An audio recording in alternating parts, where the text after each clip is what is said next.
नमस्कार मित्रों, હું રાજેશ તલાવડિયા યુટ્યુબ ચેનલની અંદર આપ સૌ બાળકોનું હાર્દિક સ્વાગત છે। તો જો અહીંયા આપણે વાતચીત કરીએ તો સ્ટાન્ડર્ડ 12 સાયન્સ સબ્જેક્ટ ફિઝિક્સ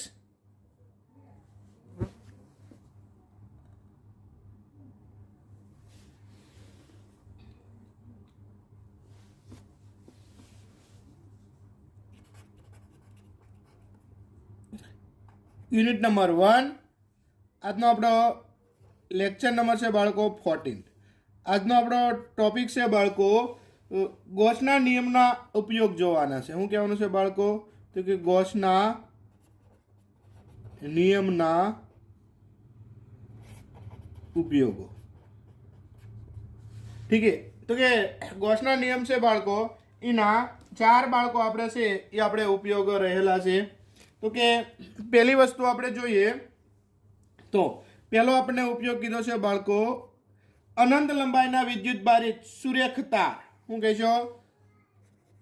અનંત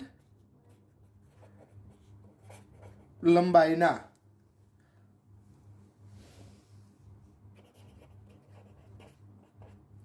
વિદ્યુત બારિત સુરેખ તાર। શું કહેશો બાળકો? અનંત લંબાઈના વિદ્યુત બારિત શું લઈશો? સુરેખ તાર વડે ઉદ્ભવતું વિદ્યુત ક્ષેત્ર। ત્યારબાદ અનંત લંબાઈના વિસ્તારના સમતલીય સમાન વિદ્યુતભાર વિતરણ વડે ઉદ્ભવતું વિદ્યુત ક્ષેત્ર। અનંત વિસ્તારના સમતલીય સમાન વિદ્યુતભાર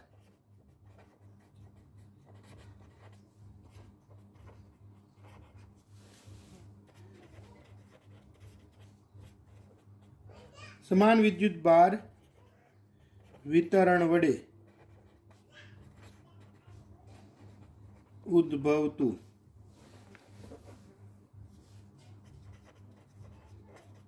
વિદ્યુત ક્ષેત્ર। ત્યારબાદ આપણે ત્રીજો ઉપયોગ જોઈએ તો ત્રીજા ઉપયોગની અંદર શું લેવાનું છે? તો કે વિદ્યુત ભાર। શું કહેશો બાળકો? તો કે વિદ્યુત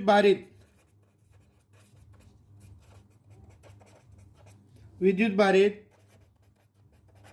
પાતળા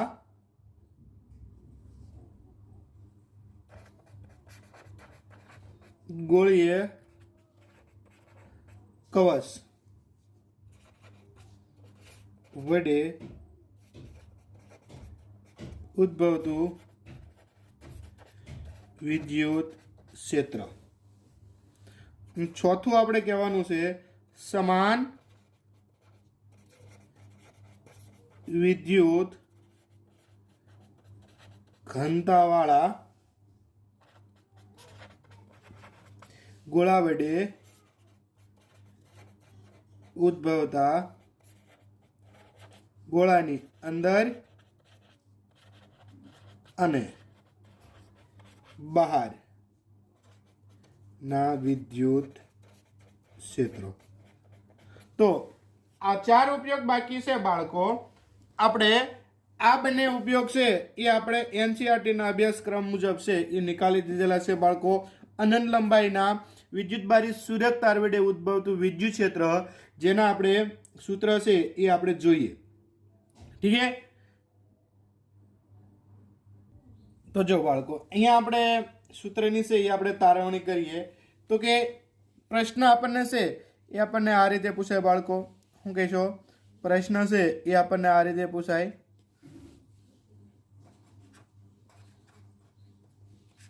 તો કે અનંત લંબાઈના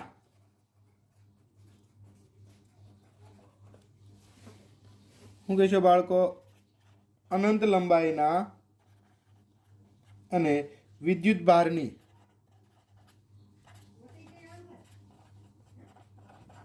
અને વિદ્યુત ભારની રેખીય ઘનતા લેમડાવાળા સુરેખ તારથી ઉદ્ભવતા વિદ્યુત ક્ષેત્રનું સૂત્ર મેળવો. તો આની અંદર છે બાળકો, તમારે શું કરવાનું છે તો કે સમાન રેખીય વિદ્યુતભાર ઘનતા લેમડા ધરાવતા અને એક અનંત લંબાઈના પાતળા સુરેખ તાર છે એ તમારે લેવાનો છે. માનો કે આ તમારે જે છે એ તમારું છે બાળકો એક સુરેખ તાર લેવાનો છે. શું લેવાનો છે? સુરેખ તાર લેવાનો છે. આ સુરેખ તાર છે એ તમારું છે અનંત લંબાઈનો છે. શું કહીશો? આ તમારે જે સુરેખ તાર છે એ તમારે શું લેવાનો છે? અનંત લંબાઈનો છે. આ તાર છે એને વર્તુળાકાર તમારે એક રિંગ છે એ તમારે ડ્રો કરવાની છે. શું કરવાની છે? માનો કે આ તમારે એક વર્તુળાકાર શું છે બાળકો? રિંગ. બરાબર. આ તમારે શું થઈ ગયો? સુરેખ તમારે શું કહીશો? તાર. બરાબર. આની અંદર તમારે આ રીતે, ઠીક છે, જે આ તાર છે એ તમારે શું છે? અનંત લંબાઈનો. આ તમારા તાર છે એનું કોઈ તમારે અહીંયા શું લેવાનું છે કે ઉગમ બિંદુ તમારે શું લેવાનું છે? ઓ. અહીંયાથી અહીંયા કોઈ તમારે બિંદુ શું લેવાનું છે? પી. બરાબર. આર જેટલા તમારે અંતરે. ત્યાંથી અહીંયા કોઈ તમારે શું કહીશું? અહીંયા તમે P1 બિંદુ લઈ લો, અહીંયા તમે P2 લો, અહીંયા તમે P ડેશ લો, અહીંયા તમે P ડબલ ડેશ લો. તો જેનું તમે આ રીતે લખી શકશો ડોટ ડોટ ડોટ ડોટ. ઠીક છે. અહીંયા તમે આ બિંદુથી તમે અહીંયા લો તો તમારે આ તમારે એની ડાયરેક્શનમાં, તમારે શું કહેવાનું છે? એની ડાયરેક્શનમાં. તો આ રીતની તમારે આકૃતિ લેવાની છે, જેની અંદર તમે એમ કહી શકશો બાળકો, શું કહીશો? જેની અંદર તમે એમ કહી શકશો કે જો ઓ ને કેન્દ્ર અને ઓપી તમારે શું લેવાની છે? ત્રિજ્યા જેટલી તારની આસપાસ પી ને ફેરવીએ તો પી ડેશ જેવા બિંદુઓ પરિઘ પર તમને મળે છે અને આ બધા બિંદુઓ પાસે વિદ્યુત ક્ષેત્ર તમારે કેવું હોય છે? સમાન હશે અને તેથી તેવું થાય છે સમતુલ્ય છે. એટલે કે અહીંયા તમે ઓ ને કેન્દ્ર રાખી આર જેટલી તમારે ત્રિજ્યા લઈ અને આ પરિઘ પરના બિંદુઓ પર તમે ફેરવો તો પરિઘ પરના દરેક બિંદુએ તમને વિદ્યુત ક્ષેત્ર છે બાળકો તમને કેવું મળશે? સમાન મળશે. આ દરેક બિંદુએ તમને વિદ્યુત ક્ષેત્ર છે એ તમને સમાન મળશે. આવા તમારે P dash, P double dash, P triple dash જેવા તમારે બિંદુઓ તમારે લઈ શકાય. અને દરેક બિંદુએ વિદ્યુત ક્ષેત્રની તીવ્રતા લેમડા તમારે શું લેવાનું છે? ગ્રેટર ધેન તમે શું કહીશો? 0 માટે બહારની તરફ, અને લેમડા તમારે શું લેવાનું છે? લેસ ધેન 0 તમારે શું થાય છે? અંદરની તરફ. લેમડા તમારે શું લેવાનું છે? લેસ ધેન 0 અંદરની તરફ. આ તમારે લેવાનું છે બહાર અને આ તમારે શું કહેવાનું છે બાળકો? અંદર તરફ ત્રિજ્યાવર્તી હશે અને તાર અનંત લંબાઈનો હોવાથી વિદ્યુત ક્ષેત્ર તારની અંદર પર પી સ્થાન પર તમારે શું છે બાળકો? આધારિત નથી. વિદ્યુત ક્ષેત્રની ગણતરી કરવા માટે આપણે એક નળાકાર છે એને આપણે ધ્યાનમાં આપણે લઈએ. તો જો નળાકારને આપણે ધ્યાનમાં લઈએ તો અહીંયા આપણે એક નળાકાર ડ્રો કરીએ. ઠીક છે બાળકો? તો જો નળાકાર આપણે ડ્રો કરીએ.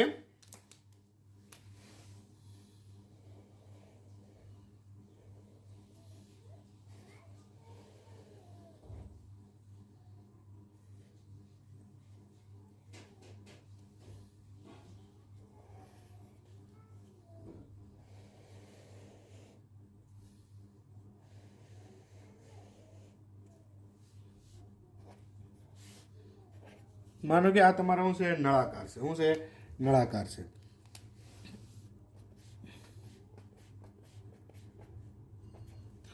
આ તમારે આટલી લંબાઈ છે એ તમે શું લઈ લો? એલ લઈ લો. શું લઈ લો? અહીંથી આટલી લંબાઈ છે તમે શું લઈ લો? એલ લઈ લો. અહીં તમે કેન્દ્રથી કોઈ અહીંયા તમે પી બિંદુ વિચારો. શું કહીશો? પી. અહીંયા વિદ્યુત ક્ષેત્ર તમારે ઈ અને આટલું અંદર તમારે શું લેવાનું છે? આર. તો જો આ તમે આકૃતિ વિચારી છે તો અહીંયા આપણે એમ કહી શકાય બાળકો કે વિદ્યુત ક્ષેત્રની ગણતરી કરવા માટે આકૃતિમાં આપણે નળાકાર દર્શાવ્યું છે અને તેને ગોસીય સપાટી છે આપણે વિચારવાની છે. તાર પરના દરેક બિંદુએ વિદ્યુત ક્ષેત્ર છે તમારે ત્રિજ્યાવર્તી હોવાથી નળાકારની ગોસીય સપાટીના બે છેડાઓમાંથી પસાર થતું ફ્લક્સ તમારે કેવું હોય? શૂન્ય હોય. શું હોય? પસાર થતું ફ્લક્સ તમારે કેવું હોય? શૂન્ય હોય.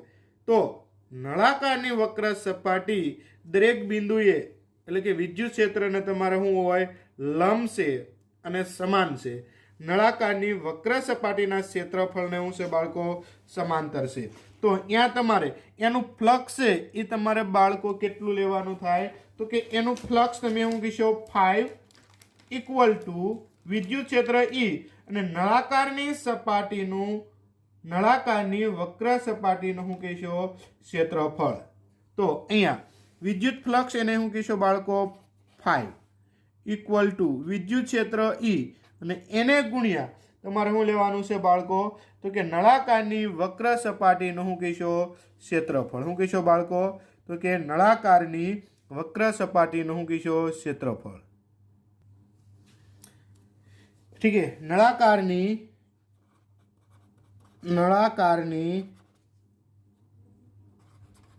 વક્ર સપાટીનું ક્ષેત્રફળ. તો અહીંયા 5 ના વિદ્યુત ક્ષેત્ર હું કહીશું E અને એને મલ્ટીપ્લાય નળાકારની વક્ર સપાટીનું ક્ષેત્રફળ એટલે કે હું કહીશું 2πr અને ઇન્ટુ તમારે લંબાઈ શું લેવાની છે? L, જે તમે જાણો છો.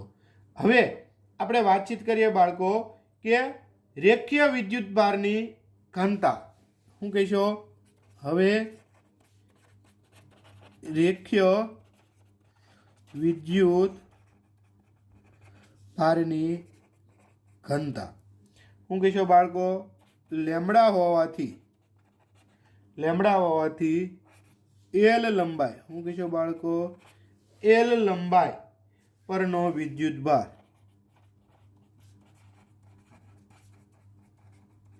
કેટલો થશે બાળકો? તો કે ઇક્વલ ટુ લેમડા તમારે શું થાય છે? L. તો હવે તો કે ગોસના આપણે શું કહીશું? નિયમ પ્રમાણે. શું કહીશું?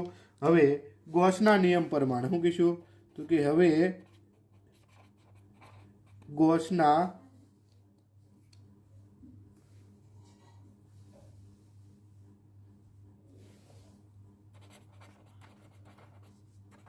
નિયમ પ્રમાણે. તો કે ગોસનો નિયમ આપણે શું છે?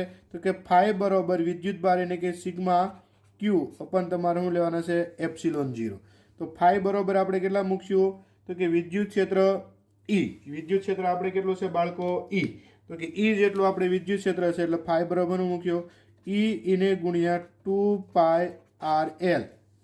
ઠીક છે. અને ઇક્વલ ટુ તમારે શું લેવાનું છે? તો કે લેમડા L અપન તમે શું કહેશો? એપ્સિલોન 0. તો અહીંયા આપણે ઈને છે એ આપણે કરતા બનાવીએ અને 2πrl માંથી બંને બાજુ છે એ બાળકો આપણે L જાય. ઠીક છે. તો ઈને આપણે કરતા બનાવીએ તો આપણે ફાઇનલ સૂત્ર છે આપણને આ ટાઈપમાં મળે. તો જો હવે આપણે પેજ છે ચેન્જ કરવું પડશે.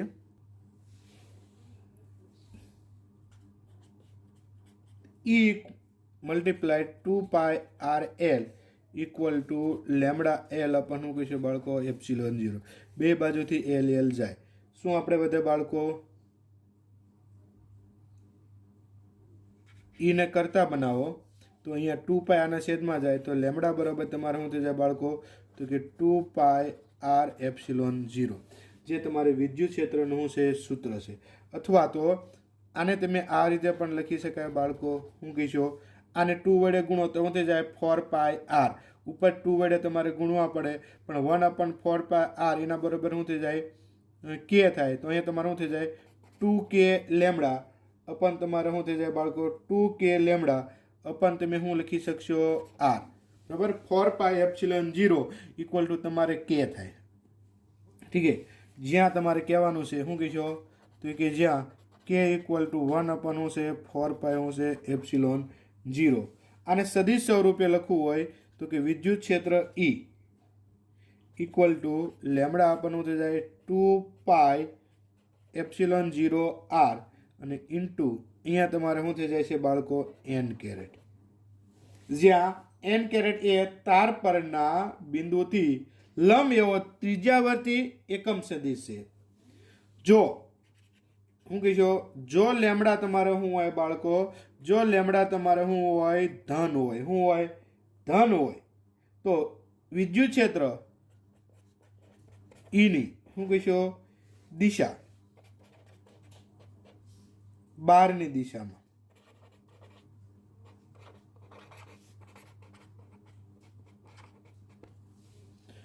જો લેમડા તમારે શું હોય બાળકો ઋણ હોય શું હોય ઋણ હોય તો વિદ્યુત ક્ષેત્ર શું કહેશો વિદ્યુત ક્ષેત્ર ઈની દિશા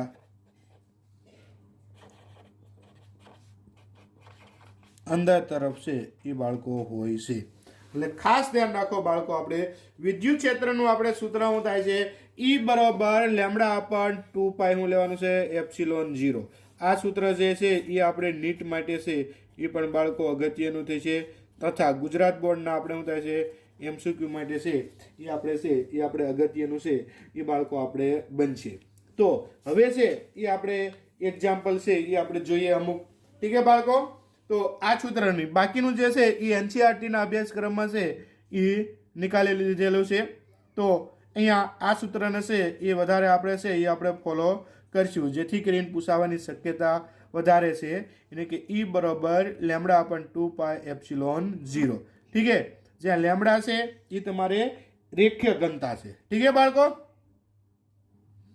તો જો અહીંયા આપણે છે બાળકો એ આપણે ઈ બરાબર લેમડા અપન 2 પાઈ એપ્સિલોન 0 સૂત્ર આધારિત છે એ આપણે એક્ઝામ્પલ છે એ આપણે જોઈએ તો જો આપણે અહીંયા એક્ઝામ્પલ જોઈએ એક્ઝામ્પલ નંબર છે બાળકો અહીંયા વાતચીત આપણે કરીએ તો એક્ઝામ્પલ નંબર આપણે છે એક્ઝામ્પલ નંબર લઈએ બાળકો આપણે 1.23 ઠીક છે એક અનંત લંબાઈનો એક રેખીય વિદ્યુત ભાર 2 સેમી અંતરે તો અહીંયા આપણને આપી છે ત્રિજ્યા એને કેવું કહીશું r કેટલું અંતર આપ્યું છે r 2 સેમી એને આપણે મીટરમાં કન્વર્ટ કરીએ તો 2 × 10⁻⁻ શું થાય બાળકો 2 મીટર કેટલું વિદ્યુત ક્ષેત્ર ઉત્પન્ન કરે છે તો કે વિદ્યુત ક્ષેત્ર એને કે ઈ બરાબર તમારે વિદ્યુત ક્ષેત્ર ઉત્પન્ન કરે છે 9 × 10⁻⁴ શું કરશો 4 ન્યૂટન બાય શું કહીશું કુલમ વિદ્યુત ક્ષેત્ર ઉત્પન્ન કરે છે તો રેખીય વિદ્યુત ભાર ઘનતા એટલે કે તમારે લેમડા છે એ તમારે બાળકો મેળવવાના છે ઠીક છે તો અહીંયા આપણે સૂત્ર છે એ બાળકો આપણે જાણીએ છીએ તો કે વિદ્યુત ક્ષેત્રનું આપણે સૂત્ર શું છે બાળકો તો કે અહીંયા સૂત્ર એવું છે વિદ્યુત ક્ષેત્ર એને કે ઈ બરાબર લેમડા અપન શું કહીશું તો કે 2 પાઈ એપ્સિલોન 0 શું કહીશું r આની અંદરથી તમે લેમડાને કરતા બનાવો તો લેમડા બરાબર તમારે કેટલા થઈ જાય તો કે 2 પાઈ એપ્સિલોન 0 r શું કહેજો 2 પાઈ એપ્સિલોન 0 r એને ગુણ્યા તમારે શું કરવાના છે વિદ્યુત ક્ષેત્ર એને કે ઈ આની અંદર તમે કિંમત મૂકો તો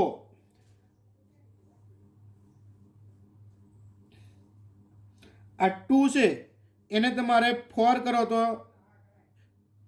આને સેટ કરવા હોય તો થઈ શકે બાળકો કઈ રીતે તો જો 2 પાઈ એપ્સિલોન 0 ની કિંમત ન મૂક્યું અને 2 વડે ગુણો એટલે તમારે કેટલા થઈ જાય તો કે 4 પાઈ શું થઈ જાય એપ્સિલોન 0 તો અહીંયા છેદમાં તમારે 2 વડે ભાગવા પડે અહીંયા r અને અહીંયા વિદ્યુત ક્ષેત્ર આ 4 પાઈ એપ્સિલોન 0 એના બરાબર તમારે લખી શકાય 1 અપન શું થઈ જાય k તો અહીંયા વિદ્યુત ક્ષેત્ર એને કે r અને વિદ્યુત ક્ષેત્ર e r અને હું કહીશું વિદ્યુત ક્ષેત્ર તમારે હું કહીશું e અને અહીંયા તમારે થઈ જાય શું થાય છે 2k તો અહીંયા તમારે કહી દેવાનું કે k બરાબર 1 અપન હું કહીશું 4 પાઈ શું થાય છે એપ્સિલોન 0 ઠીક છે હવે લેમડા બરાબર re અપન 2k માં આપણે શું મૂકીએ કિંમત મૂકીએ હું મૂકશું બાળકો કિંમત મૂકશું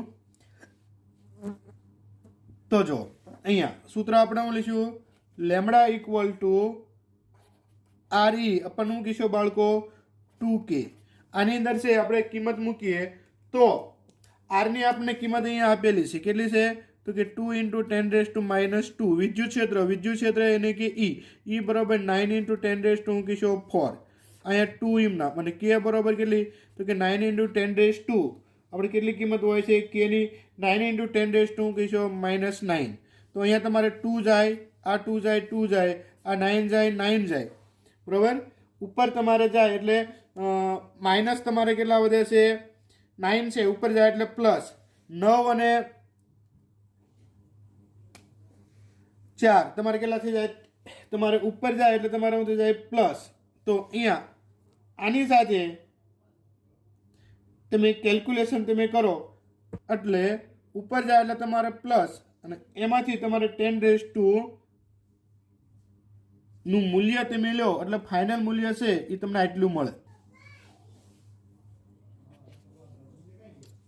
લેમડા ઇક્વલ ટુ 1 ઇન્ટુ 10 શું થાય 7. ઠીક છે, આને તમે એક પોઈન્ટમાં આગળ ખસેડો એટલે શું થઈ જાય 0.1 ઇન્ટુ 10 કુલમ મીટર ઇનવર્સ. આને તમે કેટલા કહી શકશો માઇક્રો. તો રેખીય ઘનતાનું મૂલ્ય મળશે આપણને 0.1 માઇક્રો કુલમ મીટર ઇનવર્સ. ઠીક છે, આટલી જે છે એ આપણને શું મળશે, એની રેખીય ઘનતા છે એ બાળકો આપણને મળે છે. ઠીક છે, જો બાળકો હવે આપણે એક્ઝામ્પલ લઈએ 1.21. શું કહેશો 1.21. એક્ઝામ્પલ નંબર આપણે જોઈએ બાળકો, એક્ઝામ્પલ નંબર 1.21. ઠીક છે, તો આની અંદર છે બાળકો આપણે એમ કહી શકાય કે રકમમાં 10 સેમી ત્રિજ્યાના એક વાહક ગોળા પર અજ્ઞાત વિદ્યુત ભાર છે. કેટલી તમને ત્રિજ્યા આપી છે, તો કે 10 સેમી ત્રિજ્યા આપી છે. કેટલી, તો કે તમને કીધું છે આર બરોબર 10 સેમી શું કહીશો બાળકો ત્રિજ્યા. શું કહીશો 10 સેમી તમારે શું લેવાની છે ત્રિજ્યા. 10 સેમી ત્રિજ્યા એટલે કેટલા કરશું 10 ઇન્ટુ 10⁻² મીટર. વિદ્યુત ક્ષેત્ર આપ્યું છે આપણને, વિદ્યુત ક્ષેત્ર એને કે ઈ. વિદ્યુત ક્ષેત્ર કેટલું આપ્યું છે ઈ ઇક્વલ ટુ શું કહીશો 1.5 ઇન્ટુ 10⁻³ ન્યૂટન બાય શું કહીશો કુલમ. તો ગોળાના કેન્દ્રથી કેટલું કીધું છે બાળકો આપણને, ગોળાના કેન્દ્રથી 20 સેમી અંતરે, ગોળાના કેન્દ્રથી 20 સેમી અંતરે એટલે આપણે શું લઈશું આર બરોબર શું કહીશું ગોળાના કેન્દ્રથી 20 સેમી અંતરે એટલે અહીંયા લઈશું 20 સેમી અંતર, જ્યાં શું કહીશું બાળકો આર છે એ મોટા છે અને આર કેવા છે નાના છે. 20 સેમી અંતરે એટલે કે 20 સેમી દૂરના બિંદુએ વિદ્યુત ક્ષેત્ર આપણને બાળકો આપેલું છે. વિદ્યુત ક્ષેત્ર એને કે ઈ બરોબર તમારે 1.5 ઇન્ટુ 10⁻³ ન્યૂટન બાય કુલમ. ત્રિજ્યાવર્તી દિશામાં અંદરની તરફ હોય તો ગોળા પરનો કુલ વિદ્યુત ભાર છે એ તમારે મેળવવાનો છે. ગોળા પરનો કુલ વિદ્યુત ભાર એટલે હું કહીશું બાળકો ક્યુ.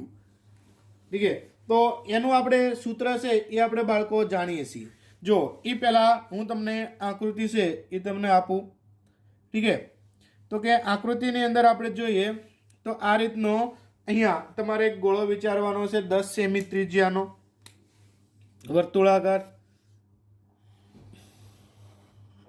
માનો કે આ કેન્દ્ર છે, આથી અહીં સુધીનું તમારે શું લેવાનું છે 10 સેમી છે. શું છે 10 સેમી. અહીંયા ઉગમ બિંદુ ઓ. આ કેન્દ્રથી તમારે શું લેવાનું છે 20, આ 10 આ અને 10 બીજું એટલે આ તમારું થઈ ગયું 20 સેમી. શું કહેશો બાળકો 20 સેમી તમારે શું લેવાનું છે અંતર. આનું વિદ્યુત ક્ષેત્ર તમારે આ ડાયરેક્શનમાં લેવાનું છે. વિદ્યુત ક્ષેત્ર એને કે ઈ, અહીંથી અહીં સુધીનું અંતર છે તમારે શું લેવાનું છે 20 સેમી. ઠીક છે, તો અહીંયા તમારે સૂત્ર શું થાય તો કે વિદ્યુત ક્ષેત્ર માટેનું સૂત્ર આપણે જાણીએ છીએ ઈ બરાબર KQ અપન શું છે R². આપણે સૂત્ર શું છે વિદ્યુત ક્ષેત્રનું એ બરાબર KQ અપન શું કહેશો બાળકો R². આની અંદર તમારે વિદ્યુત ભાર મેળવવાનો છે, તો વિદ્યુત ભારને આપણે કરતા બનાવી Q, તો E ઇન્ટુ શું થઈ જાય છે R² અપન શું થઈ જાય છે K. વિદ્યુત ક્ષેત્રનું મૂલ્ય આપણને આપેલું છે તો કે 1.5 ઇન્ટુ 10⁻² કેટલા કહીશું બાળકો અહીંયા 3. આર એટલે તમારે આ ત્રિજ્યા મૂકવાની છે, જેને આપણે મીટરમાં ફેરવી એટલે 0.20 મીટર. તો અહીંયા મલ્ટીપ્લાય તમે શું કહીશું 0.20 મીટર. આને તમારે શું થઈ જાય છે સ્ક્વેર એટલે કે 0.20 નો શું કહીશો સ્ક્વેર. અને કેનું મૂલ્ય તમારે આવશે 9 ઇન્ટુ 10⁻² શું કહીશો 9. આનું બાળકો તમે કેલ્ક્યુલેશન કરશો એટલે મૂલ્ય તમને મળશે 6.67 ઇન્ટુ 10⁻⁻19 કુલમ. કેટલું મળશે 6.67 ઇન્ટુ 10⁻⁻19 કુલમ. આ 19 કુલમ છે એને આપણે નેનોમાં ફેરવી નાખીએ તો ક્યુ બરોબર આપણે થાય છે 6.67 નેનો કુલમ. શું થાય છે 6.6 કુલમ નેનો કુલમ. વિદ્યુત ક્ષેત્ર અંદરની તરફ છે, તેથી વિદ્યુત ભાર ઋણ હોવો જોઈએ. શું કહેશો? આમ શું કહેશો બાળકો? એમ કહી શકશો અહીં વિદ્યુત ક્ષેત્ર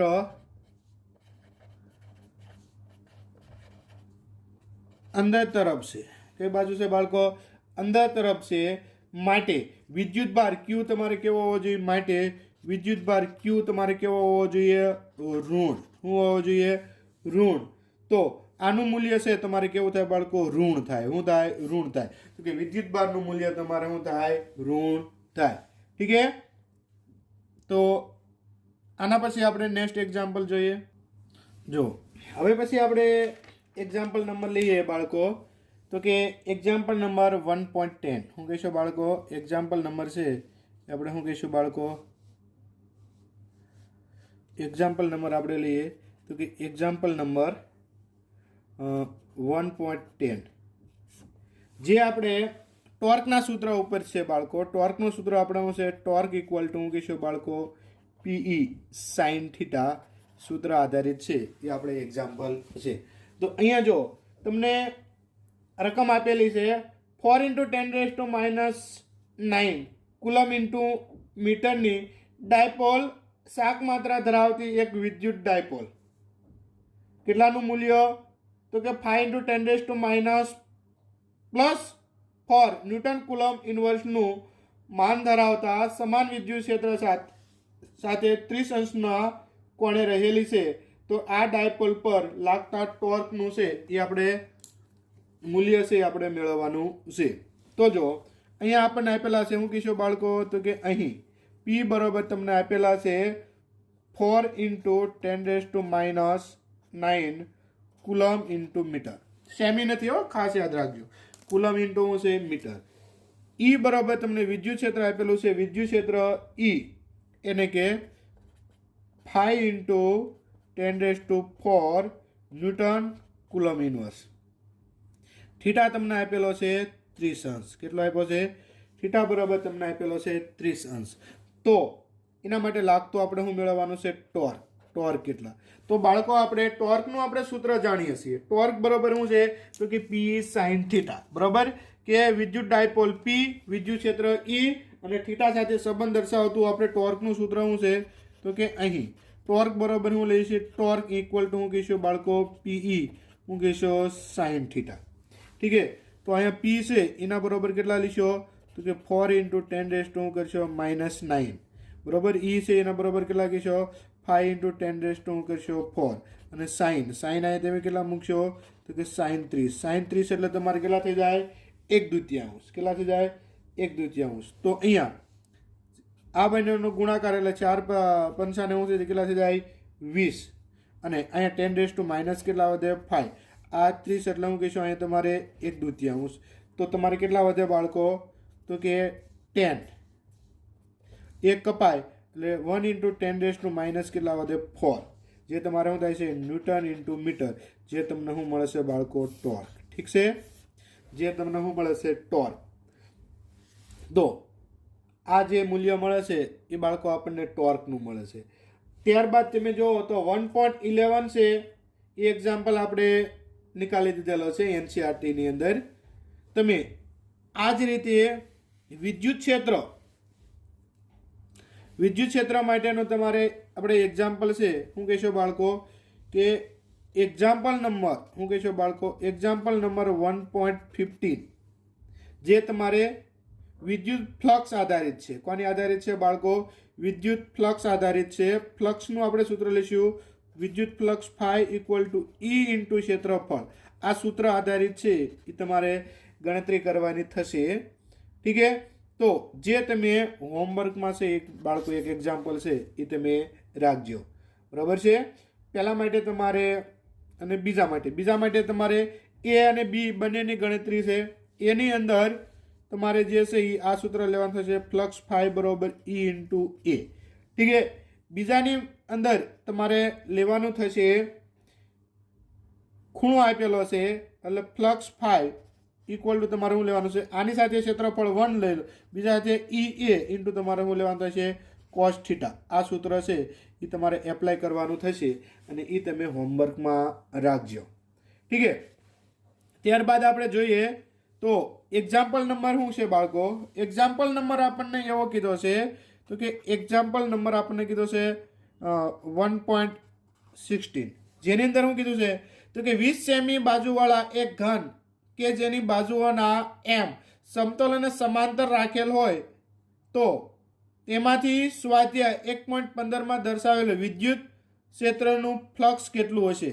તો કે સમઘન સાથે સંકળાયેલ વિદ્યુત ફ્લક્સ હંમેશા કેવું હોય, શૂન્ય હોય.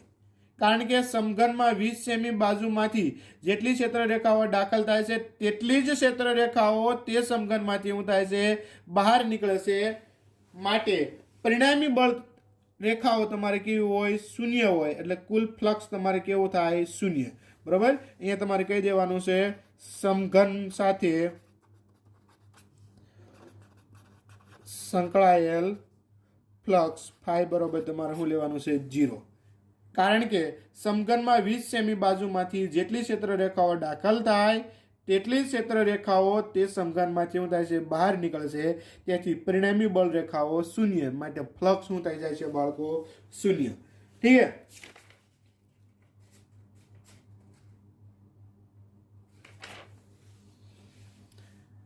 તો આ લેક્ચરમાં છે બાળકો આપણે અહીંયા સુધી છે એ આપણે રાખીએ. ઠીક છે.